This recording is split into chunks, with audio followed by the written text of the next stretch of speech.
Hi, everybody. Thanks so much for joining us so promptly. We're just going to wait another minute or so to let folks trickle in, and then we're going to get right started.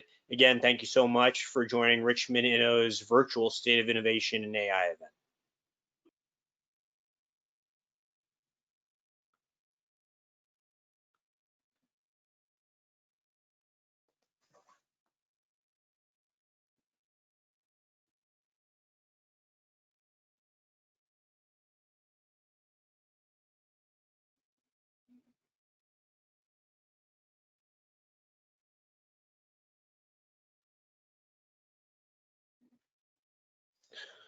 All right.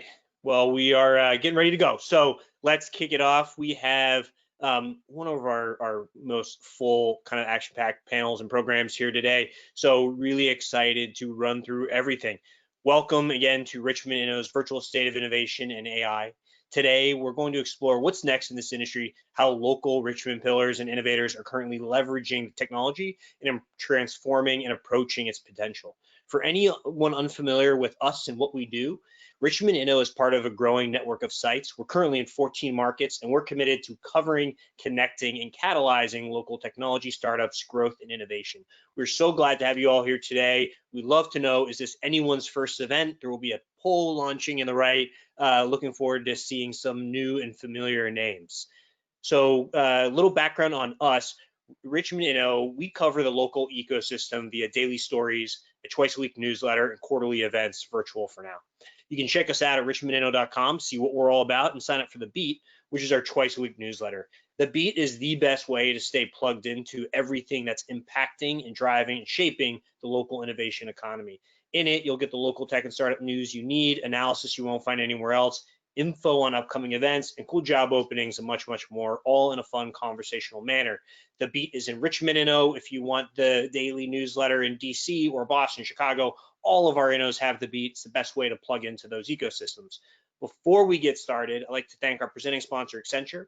We have an Accenture AI built to scale PDF available to download in your GoToWebinar control panel. It is a terrific resource to keep on file following today's conversation.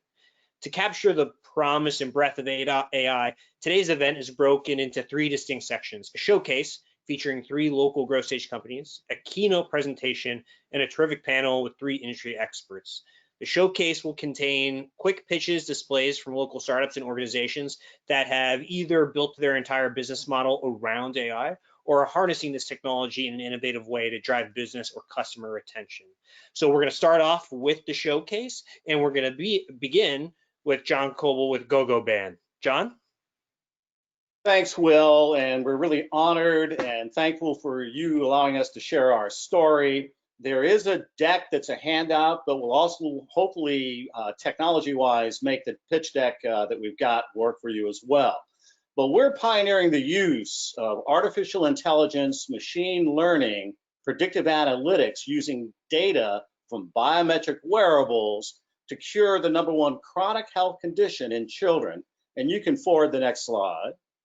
And this condition we commonly know as bedwetting, but clinically it's known as pediatric enuresis, and it impacts about 1 out of 5 children. And it's a worldwide phenomenon. There's a lot of genetics behind it. If your mom or dad was a bedwetter, there's about a 50% chance that you too will be a bedwetter. If both parents are bedwetters, there's about an 80% chance. So we're leveraging the power of AI and machine learning with wearable data to cure chronic bedwetting in children. Next slide. So the basic, if you look at the children's population, there's roughly about 51 million kids in the United States. About 8.5 million of them are bedwetters. And bedwetting, next slide, can be really devastating. There's what we call this our constellation of pain, but really 2 key things to really take away is that it's the #1 cause or leading predictive variable for teenage suicide in boys, and not many people know that. And secondly, if you ask a child what is the thing that they fear the most, it's only blindness or death of a parent that is more traumatic for a children. I had 2 younger brothers who were both bedwetters. One didn't stop till they were 23 years old, and he tried committing suicide multiple times and is now around in his early 50s and lives in a halfway house. and all that social isolation and bullying at school really impacted him. Next slide. So what are the current treatment options? We call this the 3Ds. You can do diapers, drugs, or what we call dumb bed pad alarms.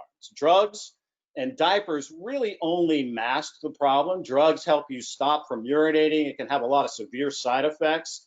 Diapers, in effect, keep the bed dry, but it really enables the condition. And alarm technology today, which uses technology developed in the 1930s, really only impacts about 1 out of 4 kids. And you can go to an anoretic clinic, spend thousands of dollars, but their basic mode of treatment are drugs and dumb bed pad alarms. And we're going to change that. Next slide. What we do is that we use a very advanced biometric wearable sensor. We use Valencell's technology. They're a Raleigh-based company spun out of Duke. And every second we're capturing detailed biometrics of that child. We leverage heart rate variability, which is the period between beats of the heart. So if your heart is going at 60 beats a minute, it's not going like a metronome. That period between beats is really dynamic. And we can use that biometric data as well as motion and several other biometric telemetry data that we roll up into the cloud, we throw it into our AI/ML engine, and it builds a unique, personalized predictive model for that child. That enables us to alarm both through the tablet that sits by the bed. Here's a system. You get a whole system with the tablet, 3 layers, everything you need to get going. So we alarm at the bedside, waking them up, enabling them before they wet the bed, enabling them to stay dry. But by alarming when that bladder full signal is going off, and again, that bladder full signal, they never recognize. When you need to go to the bathroom, you know it, that child doesn't. And so we're able to keep them dry, and by alarming when that bladder full signal is actually going off, we condition faster and deeper than anything out there in the market. We also have a parent app, so when it alarms at the bedside, it alarms on the parent's phone. There's all sorts of historical tracking to track the progress of that child. Next slide. So want to just to spend a little more time on the AI/ML solution. What we were hoping for was one model that could be deployed across these 8.5 million children. We quickly found out that every child's biometric bladder full pattern is unique to that child. So every day we have to develop a personalized model for that child. And every time we get a new data point, a new night's worth of data, that model is updated. And so it's rapidly adapting to the physiology of the child as well, because as the child learns that bladder full signal and learns how to control and suppress the bed wetting at night, that biometric pattern shifts. And so our AI/ML engine has to track that biological shift as the child learns to control their bladder. We also have not just one model running concurrently, but multiple models running concurrently. And again, one of the key things with dumb bed pad alarms is that your body becomes somewhat dependent. So we have an AI/ML driven weaning protocol, which confirms that that behavioral conditioning we're doing on that neural pathway is actually going to work and stay a lifetime control for that child. Next slide. So we're really fundamentally changing the approach to treatment of bedwetting by alarming and keeping them dry and accelerating the recognition of that bladder full signal. We expect, and our clinical data has shown, that we're going to double or triple the efficacy of current technology and current treatment options. Next slide. This slide is really one of my favorite slides. It looks like a spaghetti junction, but really what it shows is the child, for the first 10 days, they are in what we call a training mode. There's a little moisture sensor that they attach to the front of their pajamas. And for the first 10 days, when they wet, we timestamp exactly when that urination happens, leverage back on the data that we've captured. And after 10 days, we are able to deploy a model to that child, and they get into what we call predictive mode. And this data is from 30 children that were some of the most difficult clinical cases. Our chief science officer is the director of the Yale Children's Continence Center up at Yale University. It's the #1 research facility for children's urology, pediatric urology in the world. And these were cases that were kids that were 10 to 14 years old and had never had a dry night in their life. And this graph shows that after 30 days in predictive mode, they're about 58, 60% dry. And within 60 days, they're about 89, 90% dry. And what we find is when they go through weaning mode, again, we are in the process of analyzing that data, that the cure rate is significantly better than anything out there in the market. So it's really cool technology. We're passionate about helping these children. And I just want to do a shout out to Paul from Capital One, who's going to be our keynote.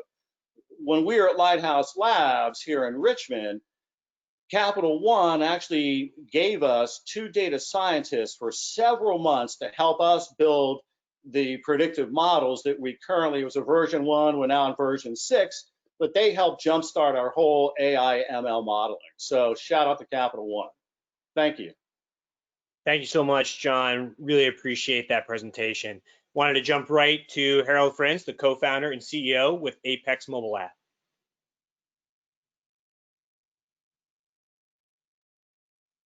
Hello, hi, this is Harold, co-founder. Thank you, Will, for a great introduction, great introduction. Let me switch right here. Apex, you can see is my head, right? We drive and we deliver. That's our tag. Most of you had an Uber or Lyft rideshare and probably also DoorDash, Grubhub delivery experience, I assume. Can you select a favorite dependable driver that you trust for your rides to airport, to events with Uber or Lyft app? The answer most likely is going to be no. Can you choose a specific qualified driver to deliver you goods with DoorDash or Grubhub app? The answer is no. With Apex app, you can select your favorite rideshare driver. You can have one or more favorite driver in your city or the city that you visit. Is it nice to have your personal chauffeur with affordable Uber and Lyft rates? With Apex, you can choose your qualified driver for delivery. Isn't it be great to have similar faces to come deliver your good instead of random strangers as we experience? And lastly, with Apex app, business can have trained and certified drivers to provide special need transportation. Isn't it great to save money by reducing your business logistic costs? Apex, a startup here in Richmond, Virginia, is a technology platform that uses data and human relationship, underlying human relationship factor that better connects drivers with individuals or business that need rides, delivers, and special need transportation. The data say that there have more than 15.6 million people utilize rideshare. There are more than 5.2 million rideshare and delivery drivers nationwide. There are more than 2 million small business, restaurants, vendors, merchants that utilize delivery drivers. These are numbers that are growing daily, are our target markets, Apex target markets. We are going nationwide, but we start locally here in Richmond to get more users, driver, and business to be on the Apex platform. Come and visit our website, apexmobileapp.com, and send me an email to harold@apexmobileapp.com. And thank you, Richmond, Inno, and I appreciate the opportunity to be part of this awesome event. Thank you so much, Harold. Really appreciate that. The last presenter on our showcase, I wanted to introduce Sid Tanu, CRO with Enricher.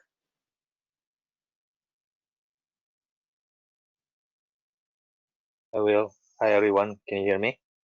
Mm-hmm. Yeah.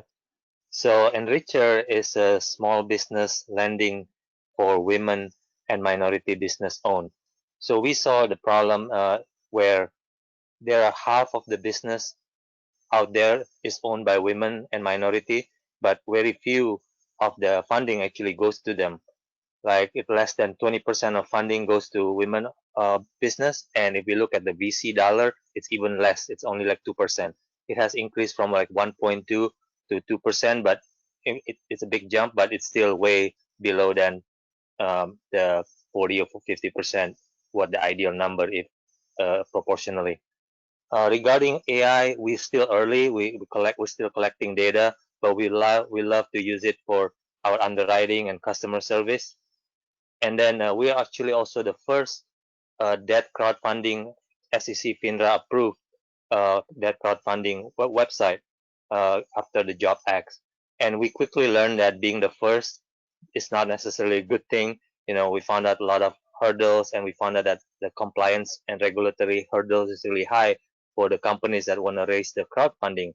Even though the Job Act is really good to open up more people that can invest. So we found out that it's really hard to try to uh, fundraise for so many businesses, and most of the campaign could not get a successful target. So we try to pivot now to focus on a few businesses. Right now we have a cohort with 7 companies that from diverse business, different industry, and we're gonna fundraise as a cohort, and then we're gonna launch it in August 10th. So if you check our website, you can either join as an investor. If you want to invest as a lender, we will give you 5% return a year. And if you want to donate, we have a donation option as well.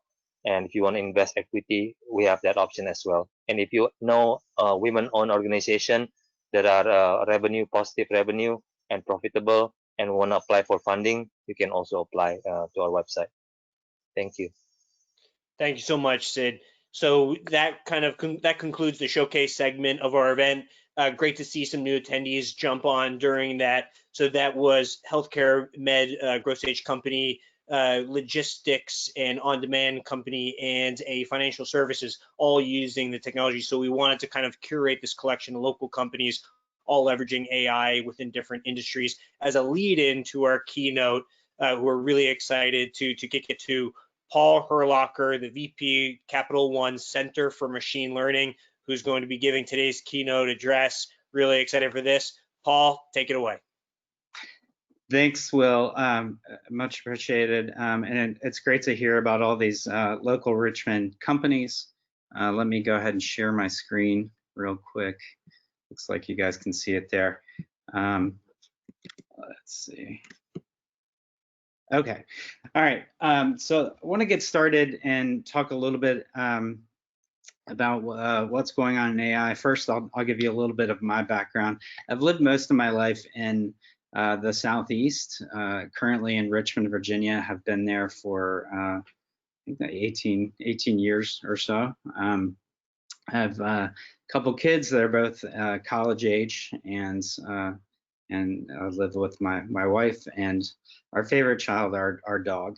From a professional perspective, I've been in technology for a little over 20 years now. I come from a pretty deep engineering background. I've been a CTO, chief architect, and in 2014, I founded a company called Notch with David Durr, who's also a local Richmond guy. And in 2017, we were acquired by Capital One. Notch was focused on machine learning and data engineering solutions consulting company for various, like from startups all the way to large companies like Capital One or Amgen. Since joining Capital One in 2017, I've been part of the Center for Machine Learning, and I'll tell you all a little bit about that when we dive in. I'm really passionate about technology and machine learning and coding.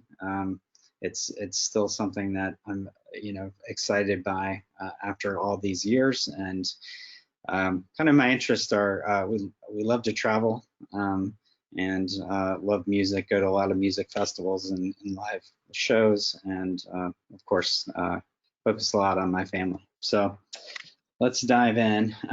So the major trends that I'm going to talk about today in AI and machine learning are kind of around the continued rapid rate of adoption for consumer and enterprise AI. Also talent development and acquisition. It's a huge problem really globally. It's something that we look to tackle proactively at Capital One, and I'll talk a little bit about that. I think the last 2 to 3 years have, especially for medium-sized and large companies, have been about investing in data platforms and machine learning capabilities. I think that those types of investments will only grow. And I'll talk a little bit about how Capital One is on that path. Finally, responsible AI. I think this is an important topic that the panel will likely discuss. It's important that as we start to leverage this new technology, that we realize that humans are in control of this, and that we need to think about societal impacts, and how we're making sure that this is used in a good way for customers. So this is really quick. Center for Machine Learning at Capital One. It's been around for about 5 or 6 years now. We're focused on a number of different things. We're focused on talent acquisition and cultivating that talent. We build a lot of machine learning models across every line of business. So we often partner with existing data science teams and tech teams throughout the company to build those solutions. We work a lot in the governance space with our model risk office and other areas to build tools that make that easier, because we are in a highly regulated environment. We're building the machine learning platform for Capital One, and that's a multi-layered kind of technical endeavor, and we're working on that on many different levels. Finally, we're focused on research, which I'll talk a little bit about, and explainability and responsible AI, and some of the things that we're doing there are pretty exciting. And then just education overall. Capital One has a tech college that is fantastic, that we partner with, that is responsible for providing materials across Capital One to our engineers and technical teams. And we help to develop curriculum and engage with people to ensure that we're growing the knowledge base within Capital One. Sorry. Okay, so these are I think everyone's probably familiar with this, but these are the major categories of machine learning. And of course, Capital One is working in all of these different areas. So supervised learning is where you're leveraging historical labeled data to build models. An example of that would be like credit card fraud. Another area is called unsupervised learning, where you're really finding patterns in data. You don't necessarily have it labeled. Customer segmentation, different types of clustering is an example of that. And then you got reinforcement learning, where you're kind of learning by trial and error. This is an area that we probably don't use as much as the other ones, but it's a really powerful technique. AdWord purchasing is an example of that category. Drilling down a little bit further, here's some examples of how we're leveraging it more specifically. Fraud detection is an area that I think most banks, and of course Capital One, is very involved in. Marketing is another powerful area. Anti-money laundering, kind of catching the bad guys. That's a key area where you can leverage a lot of things like graph machine learning. So that's a really interesting space for us. Of course, financial forecasting, time series based things are ever present in our environment. And then kind of the back office areas and conversational commerce, which I'll talk a little bit more about in a minute.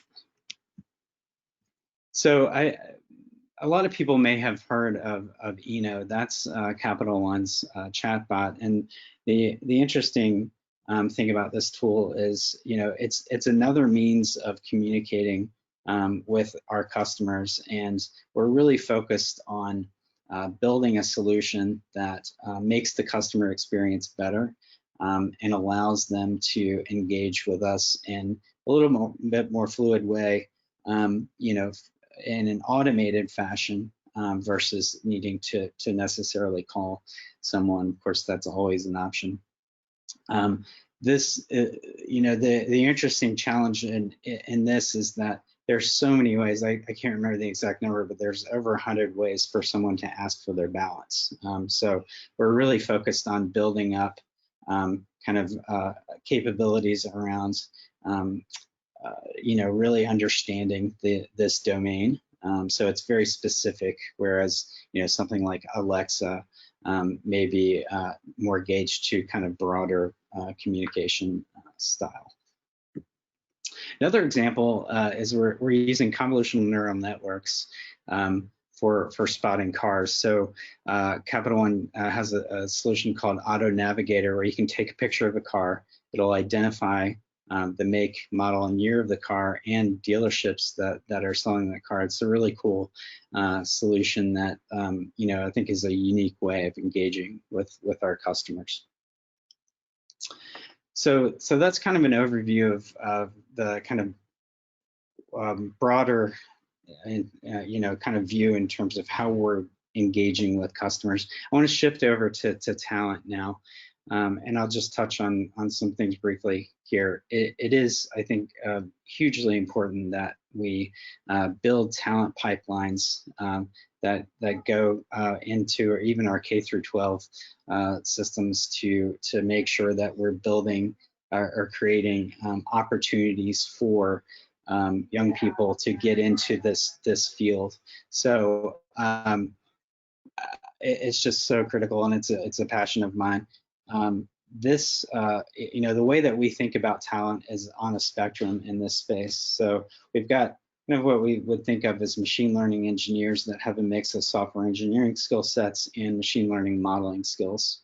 And then you might also have people that are very focused on just doing research that may not have as the same depth in building production level systems for the enterprise, but they likely have their PhDs and they're well versed in doing kind of groundbreaking research. And we have data scientists who end up being a little bit further on the kind of quant or statistics spectrum and are more domain focused. And then we have people like just software engineers that are focused on building data pipelines and really building systems that scale. I think the important message here is that most companies that are just starting on their journey is that they need to think about this broad spectrum of skills to make sure that you're not going to be able to necessarily hire unicorns for every role. So you need to think about this spectrum of skills and how these come together in teams to help really go onto the machine learning journey. So the way we think about that is we want diverse talent. And that's something that Capital One is really committed to. As I said, we have things like Tech College and many opportunities for training and conferences and things like that. So we're constantly trying to develop our talent and create career opportunities. And we want to create a culture that is attractive to these types of skill sets. Next, I just want to call out how important diversity and inclusion is to us, and I think it goes on many different dimensions, but the ones that I would call out in particular are obviously gender and ethnicity. Having diverse teams with different perspectives that come from different walks of life is critical.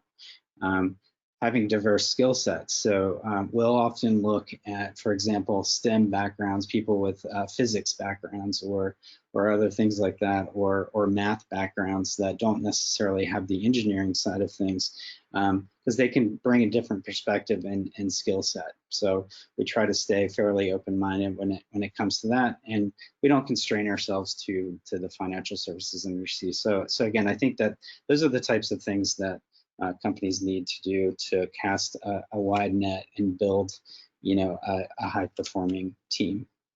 So now I'm going to transition over to our platform building efforts. So from Capital One's beginning, the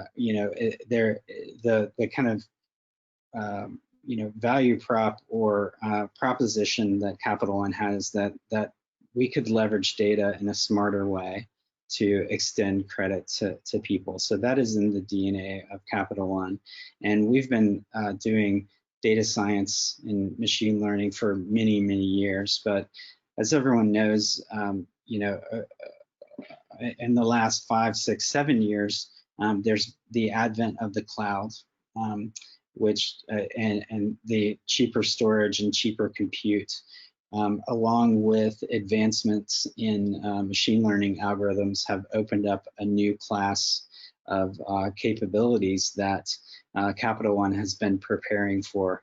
Capital One started its cloud journey over 6 to 7 years ago, and it's really paying dividends now as we start to, or as we have, substantially gotten underway our transition to a much more modern data architecture that's focused on real-time streaming data and leveraging machine learning as a kind of key focus in our company.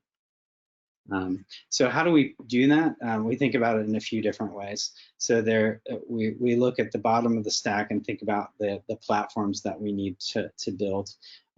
We think about the high leverage machine learning solutions that can impact key areas in our business, such as protecting our customers or more effectively engaging them and offering them the right products at the right time. And then we're also looking to democratize our capabilities by focusing on building solutions that you don't necessarily have to be a data scientist or a machine learning engineer to leverage. So I love this quote. This is a quote from Airbnb's team that built their machine learning platform called Bighead. The entire focus of their platform is that they're trying to make all of the things that shouldn't be hard about machine learning, like accessing data, spinning up servers, scaling those things easier, so that they can focus on the intrinsically hard problems of machine learning, which are picking the right model, selecting the right features, and tuning model performance. So I think that really aligns with the mission that we're going after at Capital One as well with our platform effort. Here's a high-level overview of our platform. I think the key thing here is that in the middle we've got kind of what are typical components of the process for developing machine learning models. We're working on creating a unified experience across the entire enterprise to allow that. We have unified model governance, which also bakes in kind of responsible AI principles and capabilities. And all of that rides on top of a unified data environment. These are the types of investments that have to be made in order to ensure that machine learning can be leveraged at scale across the entire company. So here's some of the technologies we're leveraging. I'm not going to go through these in detail. There are actually many more. So now I'm going to shift over and conclude with thoughts on kind of responsible AI.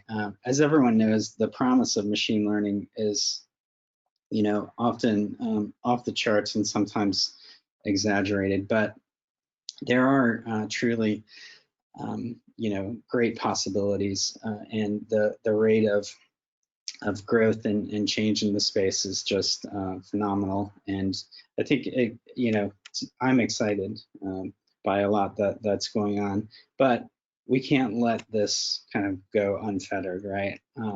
Because when you build models, you're basically focused on how do you create the most accurate model that has the best predictions and ultimately creates the most business value. I think if you look only within that lens, then you're risking, missing a lot of things that are possibly detrimental. We also are aware of like the risks that are inherent with adopting machine learning. There are a number of high-profile cases where this has occurred. I won't remind us all of those things, but I think most of us are aware. So what's going on? There's so much hype there. Machine learning is powerful, but there's no cognitive reasoning. There's no way for us to apply context. So we have to be really careful how we train our models and how they're used. So responsible AI is a framework for making sure that we deal with this in a responsible way. I feel like Capital One has this again in its DNA because we are an ethical company that is highly regulated, and we've had to think about a lot of these aspects from our beginning. So ultimately, having visibility into what we're doing from an explainability perspective, dealing with the uncertainty that comes with predictive models, creating robust and secure solutions, making sure they're not biased, all with a kind of consistent and well-built data and model ecosystem that has the tenets of responsible AI built in. Those are all things that we are focused on at Capital One, and I think the industry at large is. So that's the end of my talk today, and happy to field questions at the end. And thank you very much for listening. Awesome. Thank you so much, Paul. Really appreciate that. And again, Thanks, you can Bill. start sending in your questions that Dan, our terrific moderator on the panel, he will kind of weave in at the end of that panel. So those questions will be answered, but you can start sending those in now. And with that, for anyone that's new, we started with a showcase highlighting some really interesting companies in the Richmond area that are leveraging AI. We just heard from Paul, who gave a great kind of overview, not just on what a local pillar is doing with the technology, but some kind of trends to pay attention to. And now we're going to dive in even further into the technology that is going to be with the panel that will be led by Dan Myers, co-founder and partner at Fortify Ventures. I wanted to bring in Dan to introduce our panelists and let him take it from here. Thanks so much, Dan. Hi, everybody. Thanks, Will. That was a wonderful keynote. Thanks, Paul. We've got an exciting panel here. I want to make sure to give them the opportunity to introduce themselves far better than I can. And with that, hopefully, we can invite their screens. But we've got Atish and Milos and Clark. Atish, why don't you take us away? Thanks, Dan. So, hi, everybody. Welcome here. So this is Atish Ray. I am a managing director at Accenture. And my focus recently has been particularly on the AI architecture side of the world. You heard Paul talk about the ML operationalization, the ML industrialization area. That's what I've been recently focused on. Historically, I've been a technical person all along in my life of 20 years plus of technology experience. Grew up as a developer, mostly focused on data. In the last few years, specifically big data, and graduated into the machine learning solutions in the recent past. Hand over to Milos. Thank you, Dan. My name is Milos Manic, or in English, Milos Manic. I'm professor of computer science at Virginia Commonwealth University. I wear several different hats. I am director of VCU Cybersecurity Center. I'm also Commonwealth Cyber Initiative Fellow. I'm Officer IEEE, which leads me to a fairly good handle on what's going on in the world in AI. I also hold joint appointment with one of the national labs, and looking forward to today's panel. Thank you. And Clark. Hello, my name is Clark Ferry. I'm with Markel Corporation. If you don't know Markel, you're not alone. You know, Markel is a Fortune 500 company based here in Richmond, but not a lot of people necessarily know what they do. Incredibly diverse, close to 200 lines of insurance, many insurance-related functions, but then a number of things that are sort of completely outside the box, everything from designer purses to you know, flowers and plants. You know, so it's a really interesting and diverse place to work. I have the opportunity to lead the innovation, scouting, and many of the data functions at Markel. So doing research into, you know, how to apply technology, what's going to work for us, you know, how do we manage the data, and then looking at the ecosystem to say, you know, who are the partners, what are the technologies and things that we should look at. So a lot of places to play in and a lot of different opportunities. Wonderful. Thank you all for being here. I'm really looking forward to the conversation that follows. One of the things that Paul had touched on was just that AI and machine learning is such a powerful tool that can be implemented across one organization in many different ways, but certainly across very different industries. Right now, we've got Accenture, VCU, and Markel with predominantly insurance. What's the promise of AI and the promise of that power for your specific organization and your industry? Yep, I'll start. So the promise of AI. So the fundamental promise, obviously being on the consulting side of the world, is enabling a business transformation, right, and the business value. So obviously in a more human way, that is what I wanted to add. And we all know about the promise of what AI can potentially do in terms of, you know, taking a business problem, making it basically solving it in a more innovative way, which adds a lot of value in terms of what a particular business does. Obviously, the applications vary, like we all know, whether it's you're in an insurance industry where you're trying to, let's say, automate your claims processing, versus you are in a, let's say, a manufacturing industry where you're trying to use computer vision to reorder your parts more automatically. I mean, the applications can vary, but the promise remains the same, right? How you can leverage technologies like, for example, deep learning, right, to be able to bring in automation, bring in efficiency in your business, you know, improve your top line, but at the same time, you know, in certain types of applications, make sure, right, you are applying it in the context of, you know, how it can be used for the betterment of humans in general. That's how I would put the promise. I can go next. It really depends on area or industry, but I'm excited and I think the great times are ahead of us, as long as we are cognizant of what AI can or cannot do and what our role in this story is.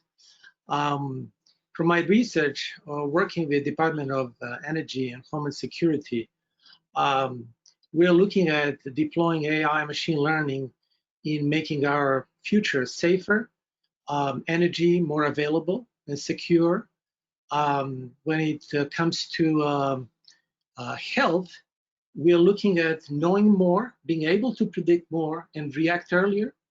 When it comes to big energy ticket items such as building energy management systems and transportation, we're looking at more comfortable buildings. We are looking at higher efficiency of those occupants. When it comes to transportation, we're looking at great things with safer, predictable transportation, fuel efficiency, great fuel efficiency. Great times are ahead of us. However, like with any child you try to educate, at some point you have to let it go, and then some questions arise, and I know the questions will come later, so I'll save that for later. Thank you. So the things I might add to that, the promise to me, I think, is largely around dealing with the complexities of incredibly diverse sets of businesses. Ensuring a oil tanker is very different than insuring your dog, and there's very different decisions around looking at those type of things. Looking at the fraud spaces and trying to predict where that might occur, or looking at automation. We deal with massive amounts of documents, either submissions that coming in for applications for insurance, to pieces of information from incredibly diverse sources that might enhance that, or that are buried in contracts and legal information. How do you bring all of that together when most of it really isn't structured? And it comes from, my favorite challenge to think about is, imagine a space where many of your customers you don't talk to, and you have to figure out who they are, because it's buried behind layers of brokers and retailers. So you're trying to manage a customer that you don't have a direct relationship with. So imagine that challenge. And I think those are all things that make this space exciting. Thank you. Each of you kind of mentioned ways that AI is being deployed. Let me back up. Actually, each of you mentioned areas and challenges that AI is being deployed to solve in multiple ways within the organization, within the industry. Let's maybe get really granular in terms of just how AI was deployed to begin with, and maybe even just how AI is being deployed now. How have your organizations decided, and what's the methodology to go through and decide where AI should be deployed next, whether that was the very first deployment or whether it's just the next deployment? And how do you define the success of that deployment? Right, I'll start.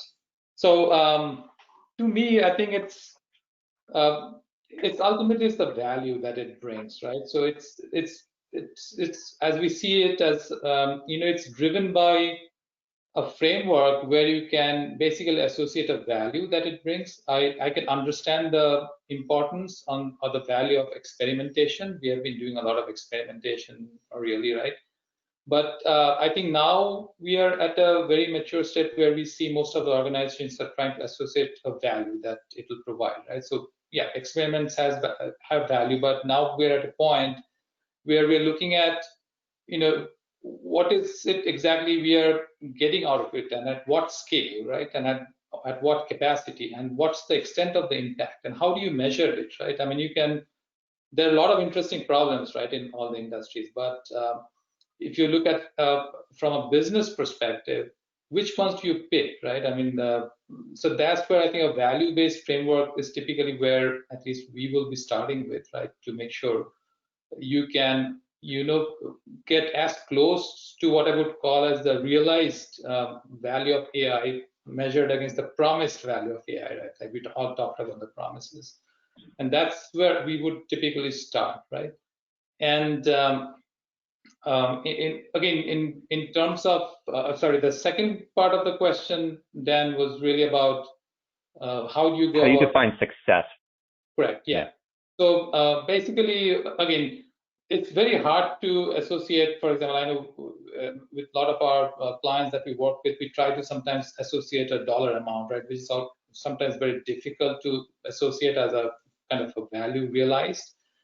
The success is really what I see is in transforming, right, your business, which is what I was getting at in the beginning. That how have you been able to really bring an innovation, right, into the game, right, which has really made your business kind of leapfrog into an area where you are you're seen as a differentiator, as a leader, right, in the industry, right? And has AI been really able to provide you with that, that gain, that leap, right, that you were expecting, or that we all intend to see from the application that we're building? I think that's where the success factor really lies in my mind. Yeah. I appreciate. I really caught the value of experimenting, and just experimentation alone has real value. Clark, insurance is not necessarily known with with valuing just taking leaps and risks.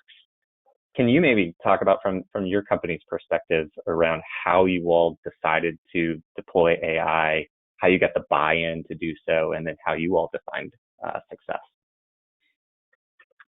Sure. You're right. Now, insurance isn't necessarily thought of as the most innovative space, and probably isn't leading the curve in a lot of spaces. But I think it is one of those industries that is entirely information based. Maybe not well-structured information. There's a lot of opportunity there, but it is, the core insurance business, doesn't manufacture anything. There's no factory. There's nothing coming off an assembly line. It's all about information and exchange of ideas and information back and forth. So, where we choose to start really revolves around two things. It's, where we have a good source of data, because there's a lot of places where our data is well hidden or not well exposed, and we have to go be able to sort of pull that out. And then we also look for things that are scalable, like where can we do this, and then we can apply it in some more spaces. So we're looking for those two opportunities as a main driver. And I think that in a lot of cases, we've had to redefine what success means. We've definitely had cases where, we've built a model and said, hey, it's going to be a supervised model, and here's what success looks like. These people have done this job for years, and we're trying to hit that target.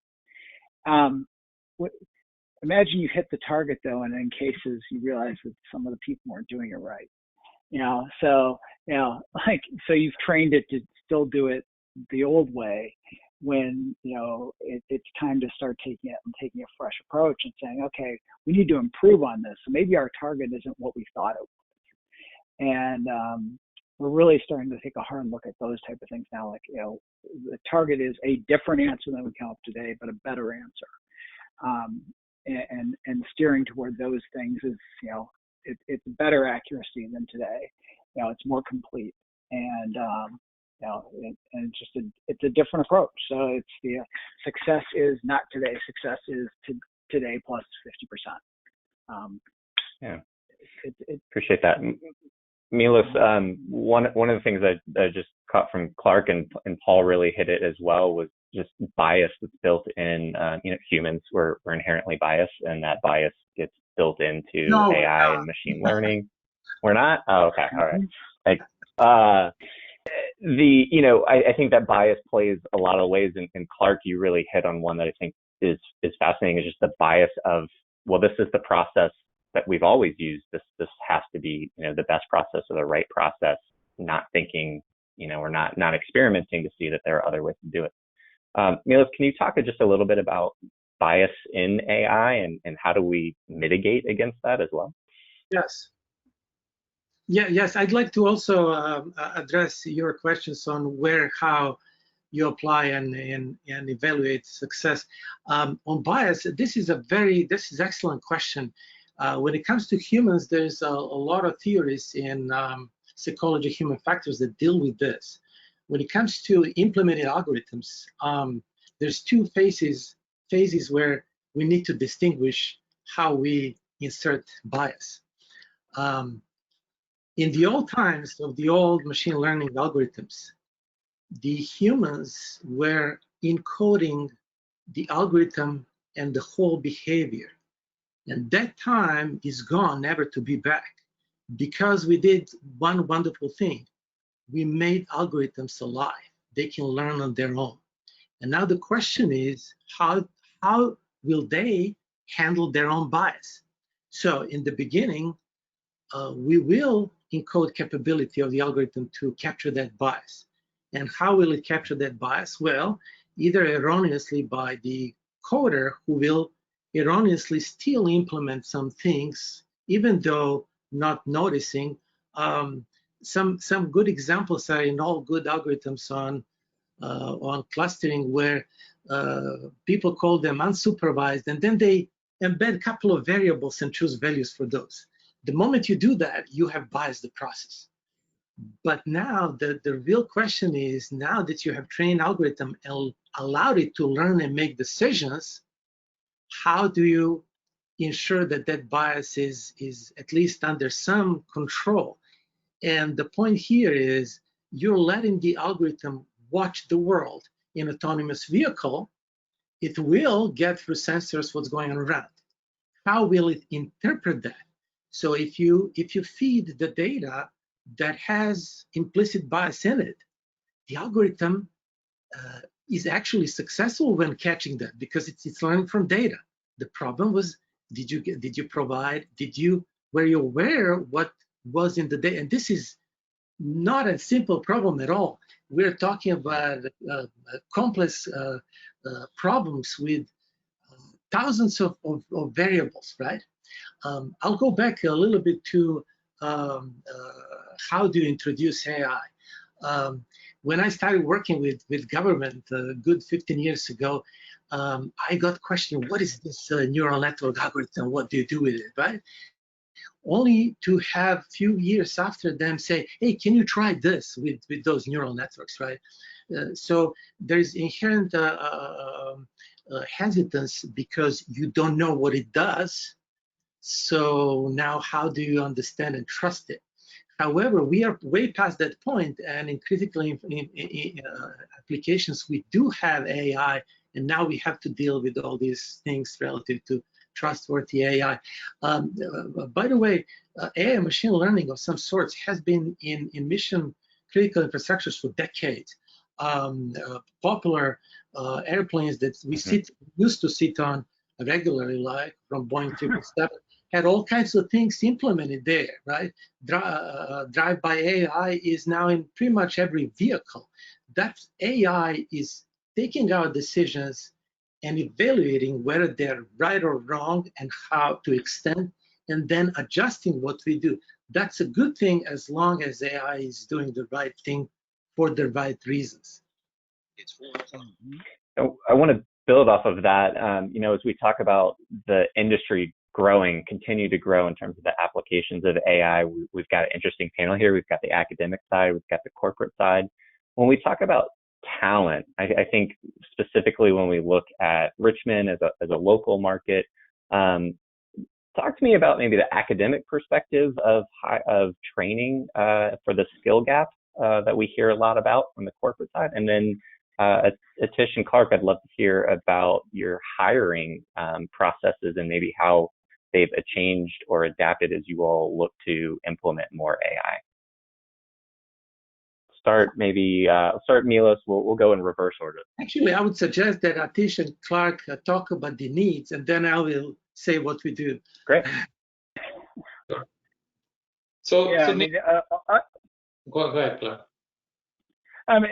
I'll start with just talking about the need and some of the things that that I think are interesting for us. The need is greater than ever, and it's not just sort of at AI top of the food chain, sort of unicorn that we talked about a little earlier.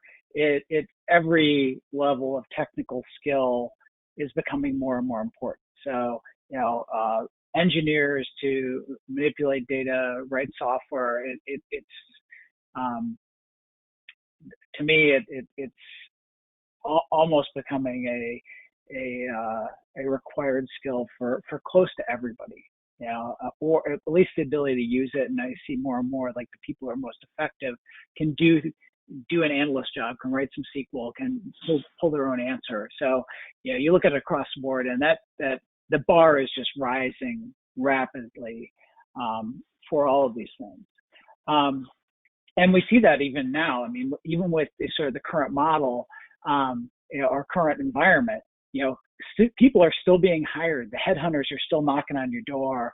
You lose people. You're having people reach out to you about these type of positions, and people aren't playing defense now. I mean, a lot of them are playing offense. This is the right time to attack this problem and go get more folks. we are, in order to address it though, it is, a lot of it is the internal training plus university partnerships. VCU is a big one for us, but so is UVA. This is a great, environment for a lot of skills. And thanks to, some of the other big companies in town that import a lot of talent, they leave there and we're able to pick them up as well. That being said, though, we have some unique things. We own a pretty significant consulting company. We try to leverage their skills and abilities to help us, partner and hire folks more at scale than we might be able to do on our own. And we are really focused on internal training and getting people up to skill or expanding their skills, because like I said, that bar just keeps going up. So. How about at Accenture?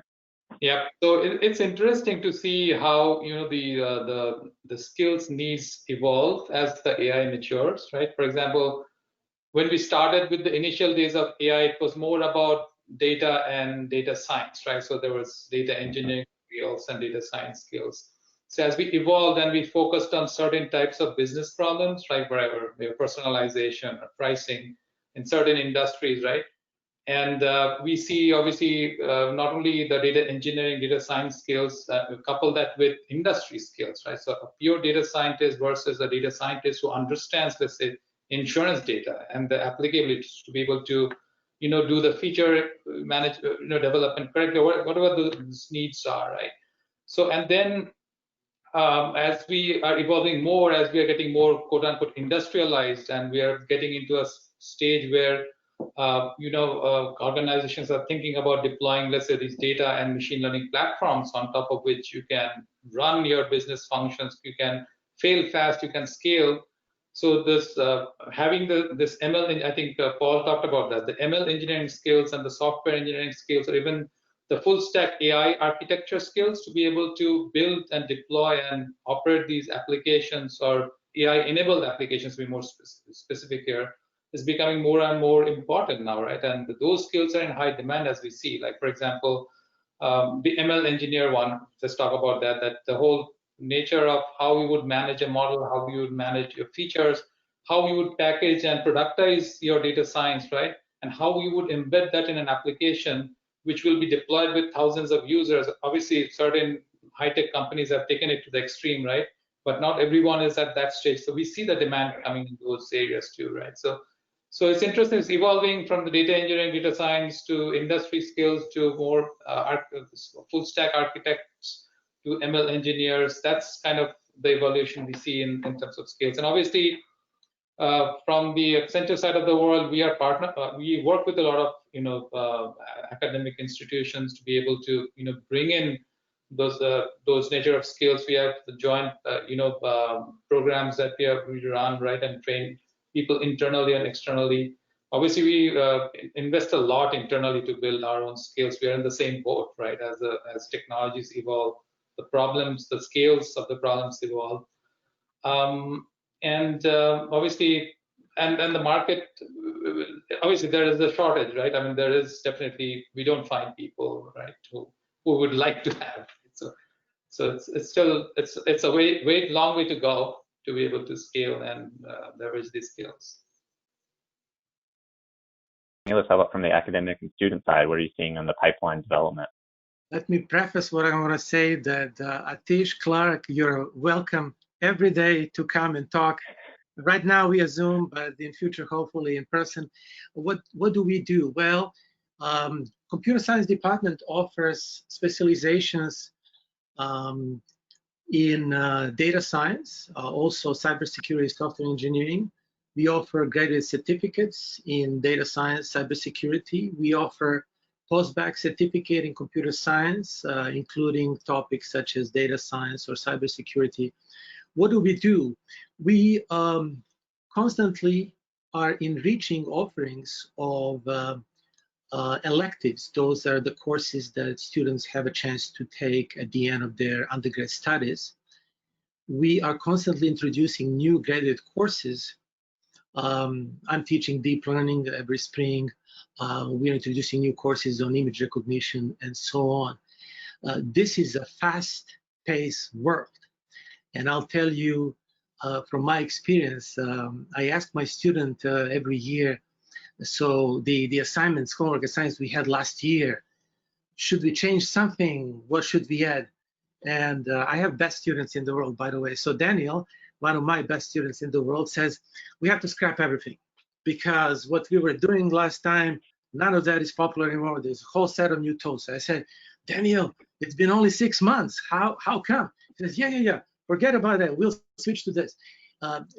We are constantly trying to pick up or lead even in where the world is going. And the world is going in cloud virtual space. It's going towards tools that enable anyone to run these tools without actually having intimate knowledge of what it does. This is a great thing. The downside is you're running a really, really powerful machine, so you better know where to hit, brake and how to control it. I think what we need to be constantly thinking is how do we produce critical thinking minds? Because the tools, the algorithms are changing in some areas like generative adversarial networks are literally, if you haven't read much about it in the last 3 months, you are so behind. So we need to be educating and upbringing a whole new generation that will be on top of these things. Literally, what was invented yesterday, be able to adopt and move on. Thank you. Interesting. I know Richmond Inno and their other 13 properties are really hyper-focused on local issues. I heard disadvantage for Richmond around talent, but then also an advantage being that there's so many top-tier universities accessible and close to Richmond as well. For each of you, I'm just kind of curious, what's another advantage that you see for Richmond as you explore AI deeper?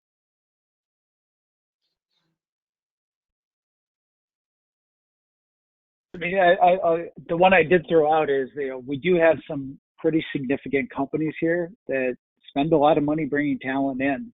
And, as much as I'm sure, we'd all like to keep every bit of talent we get for, the next 30 years, like that doesn't happen. So the ecosystem itself is pretty powerful with, the Dominions, Altrias, Capital Ones, Markells, it's some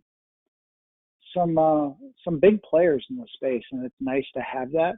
And then, it's close enough to DC too that, we have some decent success, recruiting folks out of that geography. And if you want to leave all that traffic behind, it's a nice move for a lot of people at the right stage of their life. So I mean, I think that the geography here works pretty well in our favor. In addition to like having the great schools and other great companies around here. So I mean, I think Richmond's got some pretty compelling aspects. Wonderful. And I'm seeing a lot of that, especially with the effects of COVID limiting, people's attention going into offices, and seeing a lot of people out of DC and elsewhere say, well, I don't have to live here. I can live anywhere. And Richmond seems a popular spot to come to as well. When I want to be mindful of time, so just so our listeners know, we're going to go till about 4:15. I'm going to start interjecting some questions. We will go just a little bit longer if you care to stick around. Feel free, but I understand that this was scheduled till 4:15. I'm going to start picking some of your questions and interweaving them in. One of the questions that I see has come up a couple of times in a few different ways is this notion again around ethics, responsible AI, really understanding what we're building or what the AI is doing. I guess the question to the panel is, what are some of the biggest risks in deploying AI that we should be aware of? And if you're willing, have you seen it go really wrong? And what occurred in that instance? Who wants to talk about wrong first? I can do a wrong, and I'll keep it general enough, but I come from the big financials, before I was in insurance, and one of the things that is interesting, particularly from an ethical standpoint, is, it was actually relatively easy to predict and build a model to figure out who wasn't going to pay their bills back, but when you start looking at that, it really leads you to some, when you start to look at what those things tend to lead you down the path of, and I'll bring out the obvious example, a lot of times people with escalating medical expenses on credit cards weren't going to pay them back. So do you, is it ethical to cut your losses? How do you think about that in a business context? So understanding it was an accurate prediction. There's nothing, the prediction was right. It was nailed it, but, is it the right answer? As a business, is this what you want to do as a company? And I think it's one of those fascinating things, really understanding what it's doing and why, because it's going to predict what you want it to predict, but is that the business action you want to take? I think that's a fascinating example. Before Milos or Tish jump in with their answers, I do want to invite Paul and our showcase presenters to turn on their video, and feel free to join in the Q&A as well. Tish, did you have a response to the previous question? Yeah, sure. I mean, I think the explainability and the responsibility part, it's a key piece of what we are doing today to scale AI, right? I think data science in its experimentation world versus scaling AI for business operations, I think see as two different things, right? And the second part is where obviously we are in the process of building in these what I would call as key characteristics, right? So without which we've talked about risk. There's risk of reputation. There's risk of in today's world. There are regulations that are being put in place in certain situations, right? That we need to be starting to become aware of and make sure. Obviously, a lot of us work in a regular industry, right? And we need to be aware of what regulations are coming to be able to protect the people, right, against these things. And these characteristics or capabilities will become more and more important. And we all know about how a lot of companies got into the wrong side, whether it was around hiring or criminal investigation. We know about those situations, right? I'm not mentioning them specifically, but those will be the downside. And we always have to think about what impacts we are making. Again, we have to run businesses, but also what impacts we are making. Is it really the right way to run businesses? And obviously we talk about making sure it gets executive, top level attention, that these kind of issues that need to be, the top management needs to be aware of and help make the decisions. So I'll leave it at that. So we're getting. Will, I want to. Go ahead. Sorry. I was going to invite Will to drop in his video as well. I realize it's 4:15 and we might lose some people. There's a couple logistical questions that I wanted to get out just quickly.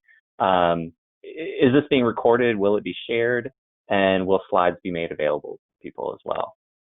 Yes, absolutely. So, obviously the pros and cons as we switch from live events to virtual events, as an event business, those cons are noticeable, but the pros is that these conversations live in perpetuity. We will have this video and webinar on our site tomorrow, along with kind of highlights from the conversation. All of the handouts will be presented, and then this will also be in our newsletter, The Beat, as we kind of filter folks to the right place. Wonderful. Milos, you were going to respond to the previous question as well. Right. So we started talking about trustworthy AI now, and it started from one understanding is that they started from the issue of trust. How do you trust these systems that are inevitably all around us and more actually making the decisions for us? So this trustworthy AI by many people understands several really critical angles. One is explainable AI. How do you explain it? Another one is reliable, verifiable. How do you can you rely? Can you verify what it does? Another one is fair and biased. How do you deal with that? Another one is privacy preserving. And then there is overwhelming kind of umbrella of policy and governance, which we seem to be perpetually being behind in retro mode. Now, how do we deal with that? Well, all kinds of algorithms. But one thing we're doing is we're introducing algorithms that explain other algorithms. So now what does that mean? You know, is this shifting the blame? Working on explainable AI, we realized that it's a really tough interdisciplinary problem because to explain something to someone, it is really dependent on the problem and the operator. You cannot offer the same explanation to everybody. People will understand and interpret it differently. So we're going into a whole new era. I would say that we have to great extent solved really great difficult problems using AI. But one problem we are behind is trust, reliable AI, and there's a whole new world coming when it comes to that problem. Paul, I want to maybe give you kind of the last word, if you will, as we come up to at the last minute here. Unless Clark, maybe you're jumping to get in. Do you have something, Clark? Paul, you can close this out, both of you. Go for it. No, I love the last word comment. Paul should take it. Wow, that's heavy. You didn't set me up for this. No, I thanks everyone. This is a really interesting panel, and I do think that Richmond, you know, I've built a 15-person machine learning company in Richmond, and I've seen the environment develop even further from, you know, like 5 or 6 years ago now. So I'm very excited about the startup ecosystem and some of the stories that are coming out of that. And I agree that we've got a lot of anchor companies that are attracting talent and, you know, a lot of great universities. So I'm very bullish on what's happening in the AI space. We can do more, but it's exciting to see, and Richmond's a great place. So I'll just leave it at that. I really just wanted to get you in the conversation. So I will there's a lot of nodding heads that we can do more. There's one question that I think from one of our viewers that is really important as well. So including this in the question, you're all nodding your heads that we can do more together in Richmond as a local community. What do you think that is that we can do next? What should we do out of coming out of this? And the question really is from one of our viewers is, what advice would you give to someone in the Richmond area who's building their skill sets around AI, machine learning, data science, and they want to stay here, they want to grow in their work here? So what can we do to help that person, and what can we do to help grow? You all were nodding your head, so there must be something in your brains that we can do together. There's lots of great companies. You have several here that are looking for talent. You know, a lot of times we're willing to train folks. You know, I think Paul brought up earlier, if you got a math background and, you know, maybe we can teach you some coding skills, or most of the time people have at least some level to start these days. But I think there's a lot of great companies you can get into and really help sort of build that skill base, really get some experience. There's fantastic educational opportunities, though. I mean, you know, everything from nano degrees and things online to, you know, entire new schools of data science getting stood up, you know, in the state. You know, it's amazing what the investment that's going on right now. You know, it feels to me like this isn't a hard time to get in. It's like it's, you know, a popular skill. There's a lot of demand and there's a lot of education out there. So like, you know, anybody who's willing to lean in, I think, can get some opportunities that are pretty exciting. Wonderful. I think that's really Wonderful. well said. And the only thing I would add to that when you're listing out the things is like, I think Kaggle.com, Kaggle.com is a great place to kind of get your hands dirty with different types of problems and experiment. So even if you have some limited Python programming skills, I think you can go into that environment and learn. But I agree, there's so many great resources online. Perfect. Well, I know Paul has to leave us, and I think that that's a wonderful spot to end this conversation. I appreciate all of you panelists for joining us and answering the tough questions. I appreciate all of the viewers for joining us and listening in as well. This recording will be made available, as noted, by Richmond Inno. And I will offer up, I think, especially for people who are interested in the topic or who are looking to increase their skills and don't quite know where to go, feel free to connect with myself on LinkedIn, and I think for the panelists as well, everybody's nodding their heads. Feel free to connect with all of us on LinkedIn. We all want to see Richmond succeed in this. And thank you, Richmond Inno, thank you, Accenture, thank you everybody for making this conversation happen as well. Paul, I know you got to go. So thanks for your keynote. Thanks so much, Dan. Really appreciate it. Thanks to our showcase. Thanks to our panelists. Thanks to our keynote. And as Dan mentioned at the beginning, when I said Richmond Inno's role is to cover and connect the ecosystem, the covering point is easy. We have stories on our site, stories in our newsletter, telling over 250 original stories a year. But the connection point, that happens on your end. If you see anybody in the newsletter at our events that you want to connect, that's our role as a facilitator, not just in Richmond, but if you see an AI firm or accelerator in Atlanta, Austin, Denver, Chicago, Milwaukee, wherever we are, it's our role to help facilitate those connections. So put us to work, and we're here to help you grow on that front. Thanks again to everyone. We're going to have this webinar and video and a recap on the site tomorrow, and we'll also send that in a recap to all attendees. Thanks again, everyone, and hope to see you at the next one. Thank you. Bye-bye. Yeah, bye. You all.